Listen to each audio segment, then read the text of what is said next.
Back to my channel. Let's dive into the world of do-it-yourself butter making with a recipe that is as easy as a pie. But, well, butter. We are talking homemade butter. In this recipe, we are going to use 64 ounces or 2 quarts or roughly 1.9 liters of organic heavy cream. And not just any butter, but one you can customize with or without salt, tailored just for you.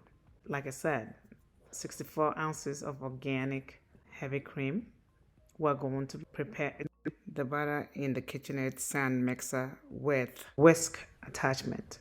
You can use a blender or any food processor to achieve this too. Or if you prefer, you can do this by hand without any machine by just churning it in a mason jar. It may take much longer to get done.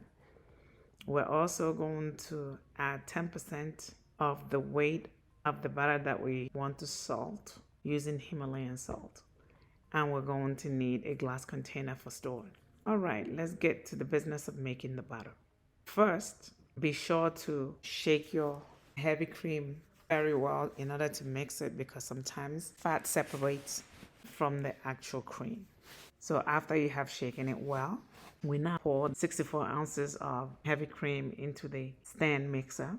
We covered it with a splatter cover because as we whisk this, we do not want the milk to splatter all over the whole place. But it is not absolutely necessary. You can start at a very low speed and gradually increasing to a medium high speed.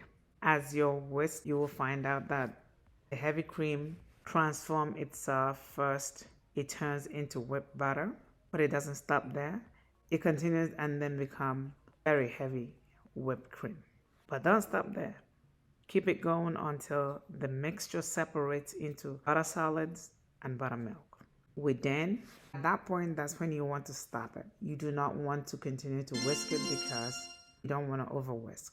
If you continue whisking, you may end up turning it back into liquid. Once that has buttermilk, you strain the butter from the liquid. Do not throw the liquid gold, which is the buttermilk, away. It is excellent for baking, marinades, or even fluffy pancakes. We then butter solid under cold water, gently pressing out more of the buttermilk until the water runs clear. It is important that we remove majority of the milk because then it stores better that way. After we have removed buttermilk, at this point you have two choices. For me, I weighed the solid butter and we got 741 grams of butter.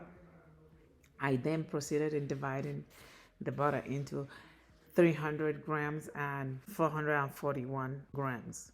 I left this 441 grams unsalted, and then I added 30 grams, which is 10% of the 300 grams Himalayan salt to that. I salted it. At this point, you can choose to salt or add any herb or flavor that you want.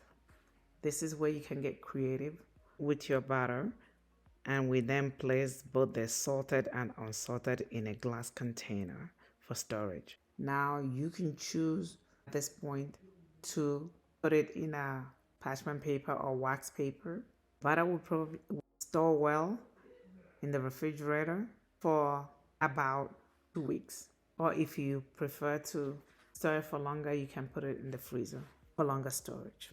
I also measured the amount of buttermilk we produced, and we ended up having about 937 ml milk. So folks, we have just made 741 grams of glorious butter, but not at all amazing. You ask yourself, why go homemade? For me, it is healthier because I can control what is in it. It has no additives, just pure creamy joy. Flavorful, I can customize it the way I like it. Then with the Himalayan salt, herbs, the word is your butter dish. You can do whatever you fancy. Satisfying, there is something genuinely gratifying about spreading butter on your toast, knowing you made it yourself. So, if this video has been of value to you, please like, share, subscribe, and hit the notification button. This is Dr. Okeke. Thank you.